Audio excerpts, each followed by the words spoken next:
a few games back that we would move some of those guys and allow the path. As I said, the plan has always been in pen and the path is in pencil. That was the pencil part right there. Where we moved, I thought we were at really good value for the players that we moved. Even go back to the Stastny trade. Those are players that we just continue to add to the prospect pool or the draft assets that we do have. And it was a little bit of a balancing act because we've got all our young kids up here. It's a little bit of a balance that you want to make sure that you've got a couple of veterans. And a good example was a guy like Matthew Wood last night. We were playing center ice, so he's done that before, and he looked really good in the middle, but he had a couple of veteran guys with him, and then you had a couple of rookie wingers with a little more veteran center, that type of thing. That's sort of what we had to balance out a little bit, and I think we're pretty lean, so we're going to see not only big long stretches of some of the guys. Like a great example is you saw Ryan Ufko last night. You saw him at the end of last year, probably, as we say, a little bit over his skis. It was your first game in the National Hockey League. You saw him last night. He jumped in and he looked really well. He's matured in the American Hockey League, and he's in some ways he's playing himself out of it because every time you come up and you show well. You get another opportunity. You keep showing well, then all of a sudden you become a National League player over time. So those are the things that you see, and I say, the exciting thing about that is we've got a path for, as I say, the players that you saw last night, they're going to be here. We're going to take a really good look at them. They're in a playoff race, which is a great teacher for us. For them to play meaningful games, especially late in the season, it gets tightened up, and see if they can handle it. And it's going to be a really good learning tool for them and for me and the coaches, management, the organization, to see what they can do. And that's the exciting part. And then we've got what I feel is excellent veterans around them. You got Ryan O'Reilly, you got Forsberg, you got Yost. You got some really good veteran players to lead them because, you see the impact of Ryan with our young players. That you look at the growth of Luke Evangelista in the last couple of years. That didn't happen all by Luke's self. It's the people around him. He watches, they help him. He wants to join in. He asks questions. All those things are really valuable for young players to see how you can be really successful and really consistent in the National Hockey League. So trying to balance all that was something that we were trying to do through this whole process. We hit all the values that we put on the players. What was out there, the values that were out there. Sometimes you get some that look out of whack, but you don't know the other team's makeup of their team necessarily, because what they're looking for is maybe someone with term versus someone who doesn't. So we all have our wants and asks. So I thought with the values that we set, we got our values. Barry, Eric Hall also an expiring contract. Yep. You saw the other ones, but not him. Were there just no offers coming in for him? Is that no? What There was offers. We got down to some really good offers that I thought were very fair for Eric. That was one of those balancing ones where you had to balance. He said, "Is it worth it trying to help some of our wingers, and then we don't have a veteran center?" You see some of that. So that was one that we got values, that we hit the values, and then we had to just say, do we want that value, or is that value worth? A good example of a couple of years ago when we were sort of in this position, I think it was Alex Carrier. We had to decide, do we go on a free agent and help, or do you keep someone? We just kept Holla as our help. And that was to help the group versus hurt the group. Julian in the back. How much of this year's approach was to set up the next GM, whoever's going to take your chair, the best position possible? And do you feel like you've done that? Yeah, I think. I'm still not done. I'm still here, but I think if you look at what I've been trying to do since I've got here, is I know that we tried to get some veteran players and stay in a little bit of a window and be a threat. And last year didn't go the way we wanted it to. But this team, slow start, and you saw how they've clawed their way. I mean, you gotta like our team. We'll take the first 20 games. It's been pretty exciting games here. They've been clawing back. We haven't gone on any crazy winning streaks, but we've been winning 2 out of 3 or whatever, win the week, those type of things. And all of a sudden we put ourselves in meaningful games late in the season, which is what you want. When I came here, David did a really good job. When I first started right before the trade deadline, a few years back. David started replenishing this and stockpiling the picks so that we could start getting some futures into, I'll say, into the queue, if you will, so that they can grow and marinate a little bit and grow their games. And I follow that. So we've had, a couple of years where I think we have 13 first-round picks that are either, have played in Milwaukee. Some, I guess, Woody would be sort of one of the Woody and LaRue and those guys would be some of the first ones that are from that group. And we followed it up with more first-round picks by peeling off some guys, acquiring people, and we have 13 first-round picks marinating either Russia, college, junior. They're not all going to hit, but a guy like Igor Sirin in Russia is going to probably come right on our team. He's one of the best young players over in Russia. That's going to be, when you see him coming, you go, I get it. The first round pick, and he's ready for the National Hockey League.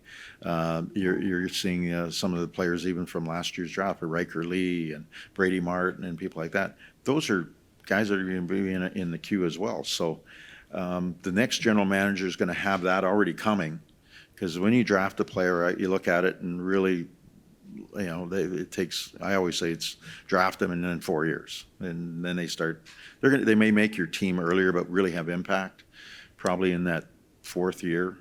And going forward, whoever's in this position is going to have 33 picks in the next three drafts. And he's going to, at this point, we've got 8, I think we got 16, I think it is, in the first 3 rounds in the next 3 drafts. That's, if we draft all these picks completely every year, we will not be able to re-sign all of them. So, we've got to be really, really strategic to acquire players, or when we feel we know a player and we want to move them on or whatever, we have you're going to have a lot of tools to work with. You're going to have young players at cost certainty. You've got a lot of draft capital, and you got an organization and ownership that will do whatever it takes to build this to a fantastic organization and a winning organization. So, yes, I think I'm doing my part.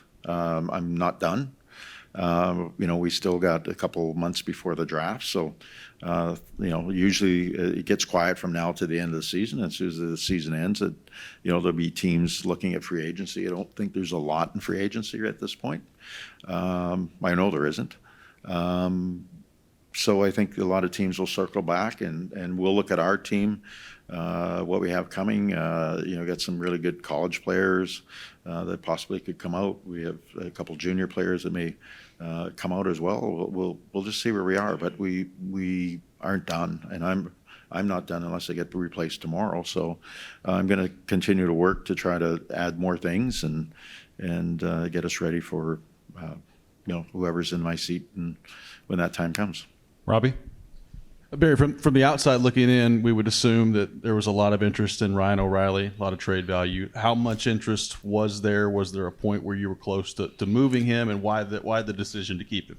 Yeah, I think you saw this around the league. So I'd be quite transparent. I talked to Ryan, I talked to Stammer, I talked to some of the or guys that are a little bit in that situation. I said, I'm going to get calls. You're hearing a noise. I mean, you guys are, you just read Twitter or is it X now? I guess whatever. It's all over the place, and a lot of it is true, and a lot of it is rumors, and a lot of it is hearsay.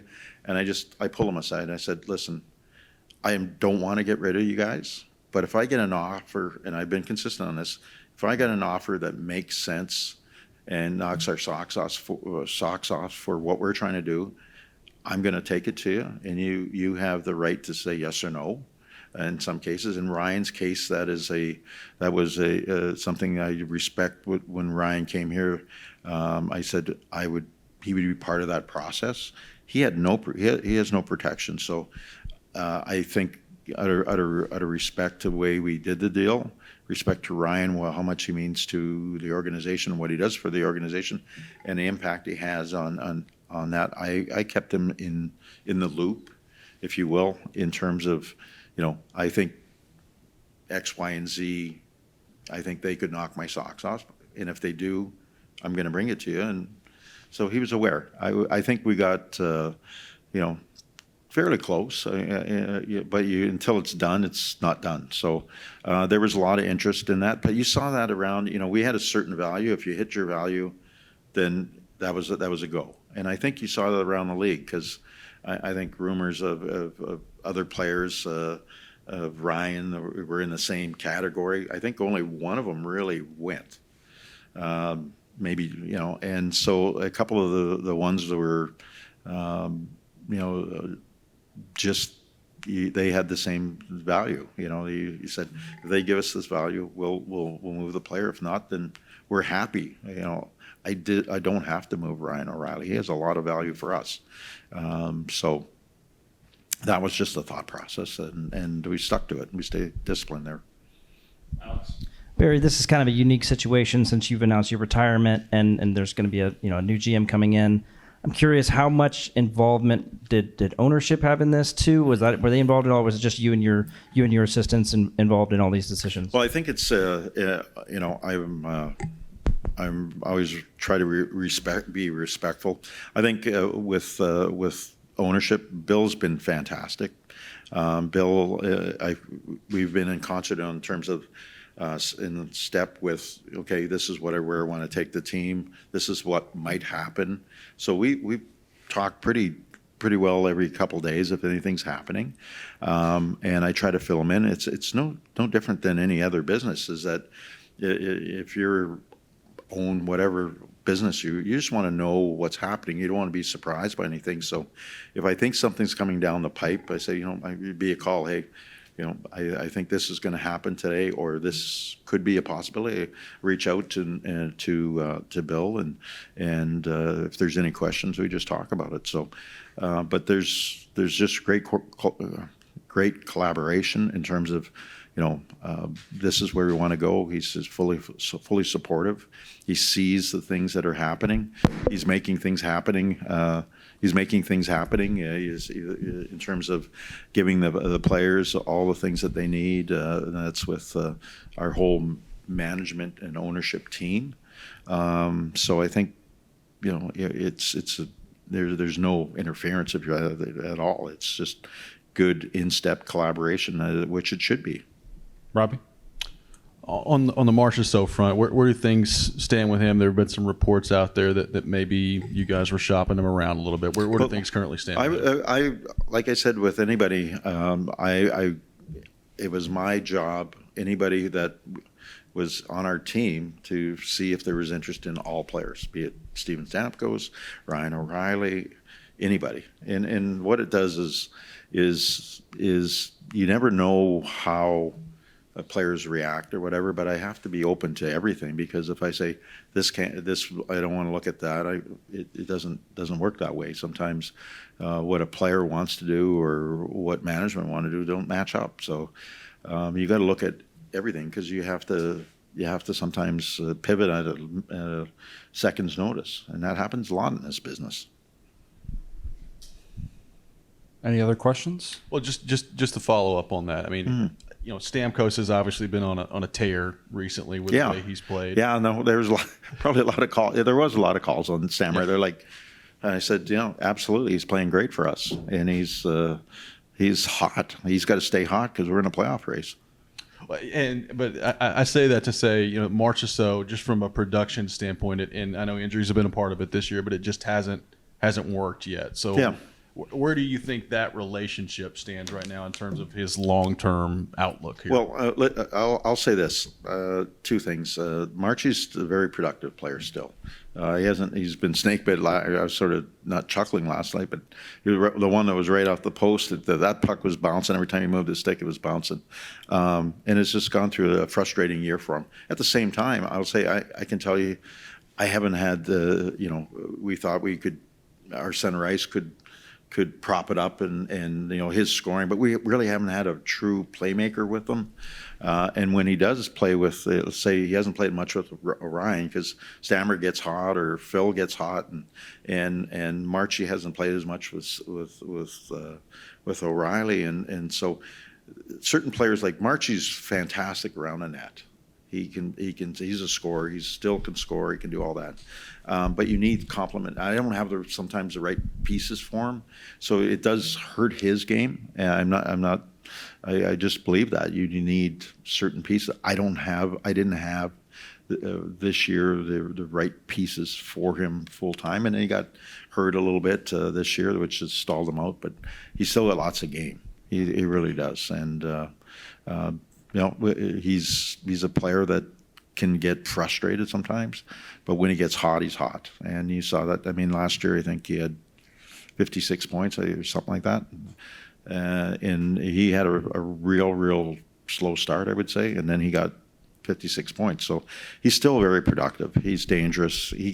Every time he gets around the net and he gets a good look, it has a chance to go in. Sometimes you get a good look and all other guys see is crest. He doesn't see crest. He sees potential goals. You talked earlier at the beginning about this being kind of a balance between holding guys and selling off for the future. How important were these last 5 games, like the games coming out of the Olympic break, even up till yesterday, in making that decision? Okay, I want to sell guys or hold them. Yeah, it was difficult because you think about, we finished in Washington, no win. Come out of the break and we lose 2 games, and all of a sudden you're going, geez, if I wish it would have happened the other way. And so a little more indecision on that for sure. And so you have to balance that. So you have to weigh how I have to do my job for now, the present, to give this team a chance, but I also have to take care of the future. And that was the balancing act. So how do I serve both masters? That's when you're close enough, but not there, you got to serve 2 masters sometimes. And that was the balancing act for us a little bit. But I think what we've done over the last little while is that, I think last night, if you really think about, Zach Leroux's still a rookie, is just coming up this year. Played a lot last year because we ran out of bodies. And he played I think 62 games for us or whatever, but probably didn't, when he got hurt, couldn't go down at the end of the year. We ran out of bodies. There's a lot of reasons that he got games he probably wasn't quite ready for, but it also readied him for this year. And he's played well since he's come back. You see him killing penalties, all those things. So I think last night, if you really look at it, we really had like 7 rookies in our lineup. There's not too many teams that have 7 rookies in their lineup, and all the group is on the plane going to Buffalo that played last night, and you're going to see Ryan Ufko, who you saw last night. He's going to play, and you're going to see Kemmel, who here's how crazy the night was. A little background story of how this time a year is crazy. So. We thought we were in there, getting close on a few things in the middle of the day. And, we said, I think we're going to have another trade here. Let's see if we can get someone in, because we don't have Kemi, for the people that he played last night, he didn't touch down in Nashville till 6:15. Warm-up was at 6:30. So I think he was on pretzels, airline pretzels, and his first shift, I'm sure he didn't have a warm-up other than running to here. So those are the type of background stories that you don't always get, but he came in and did a really good job. So This time of year is always, difficult for the players, difficult for the families, difficult for, management at times because you have relationships. As I said the other day, I'm a relationship guy. You do mess up guys' families. You do mess up. There's an uncertainty. What's happening, all that. So, and you build friendships with these guys. So I always think it's a difficult time. It always was for a coach. For me, when you're seeing great people leave an organization, but you wish them the best. The guys that we've moved, or looking at where I've moved them, I think they're in pretty good spots to have a chance for a championship right now. So I hope all the guys that we move have that opportunity. And unfortunately, only one of them will. Hopefully. So anyways, that's where I'm at. Robbie? Barry, you've obviously been in locker rooms for a long time. You've had tough conversations. The guys have talked about how hard Tuesday in particular was when these moves started. Yep. What have your conversations been like since then with guys like Stamkos and O'Reilly and Yossi about that decision and just moving forward here where things are going? My decisions, I said when I talked to all of them, I said, I've got to make some tough decisions because we're not there, but I want to give us a little bit of an opportunity to see if we can get there. And they understood that. And I said, if we can just get ourselves to a position, maybe, we can tweak something, or, I'll have to decide what I'm going to do. It's like the balancing act. We're going to have some kids that are going to, we talked about, who was your guy? Who was your guy when you were young? Steven or Ryan, who was your guy that really helped you along when you were starting? And I said, you're now that guy. And so we're going to have some young guys. They're going to have a lot of enthusiasm. They're going to watch how you work. They're going to watch how you do things. They're going to want to learn, and they're going to want to try to please you, be a part of it. So they're all in. They're fantastic pros. I mean, I can't, you listen to Ryan or Steven or Yos. I mean, they're honest, great people who are great pros, and I want to surround our kids with as many of those.